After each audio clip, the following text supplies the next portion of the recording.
Video start చేయకముందు Nabeel eviction pass use చేస్తాడా, use చేస్తే ఏ కంటెస్టెంట్కి యూస్ చేస్తాడు, వైల్డ్ కార్డ్ ఎంట్రీసా లేకపోతే కెనడా బ్యాచా, కింద కామెంట్ చేయండి. ఇంక లేట్ చేయకుండా వీడియోలోకి అయితే వెళ్ళిపోదాం.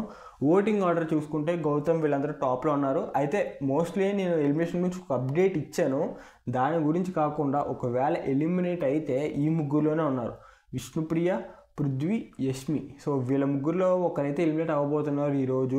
అండ్ ఎవిక్షన్ పాస్ యూస్ చేస్తే నో ఎలిమినేషన్ జరగవచ్చు. సో చూద్దాం వీళ్ళ ముగ్గురులో ఒకవేళ నబిల్ ఎవరికి యూస్ చేస్తాడు అనుకుంటున్నారు. అండ్ విష్ణుప్రియ, పృథ్వీ, నాకు తెలిసినంత వరకు నేనైతే పృథ్వీ ఎలిమినేట్ అవుతాడేమో అనుకుంటున్నాను ఈ వారం, చూడాలి మరి. యష్మి అయితే టాప్ 5కి వెళ్ళి కొంచెం డిజర్వ్ కంటెస్టెంట్స్ తినం ఉందని ఎక్కడో చిన్న హోప్ ఉంది. ఈ 4 వీక్స్ గేమ్ పెంచుకుంటే వెళ్ళొచ్చేమో.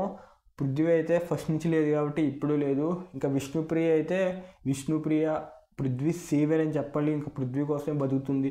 జెన్యూన్ ఇదంతా ఎందుకు, నీకు రియాలిటీ షోలో ఒకటి దొరికిందంటే నువ్వు వచ్చిన నా పని గురించి మర్చిపోయి వాళ్ళ ఫాదర్ చెప్పినా ఎన్ని చెప్పినా నిజంగా ఉంటే బయట చేసుకో. ఇక్కడేంటి రియాలిటీ షోలో రియల్గా ఉన్న బాగుంది, బట్ నువ్వు ఎక్కడ గేమ్కి లేదు, తన్నే ఎక్కడ లైన్లో పెడతాను, తను ఎప్పుడునే ఇలాగే ఈ మైండ్ సెట్తోనే ఉన్నావు కాబట్టి I don't think you deserve in Bigg Boss house. So నా మటుకు అయితే విష్ణుప్రియ ఎలిమినేట్ అవ్వాలి. సో చూద్దాం ఏమైద్దో, కింద కామెంట్ చేయండి మీరు ఎవరు అనుకుంటున్నారు కూడా.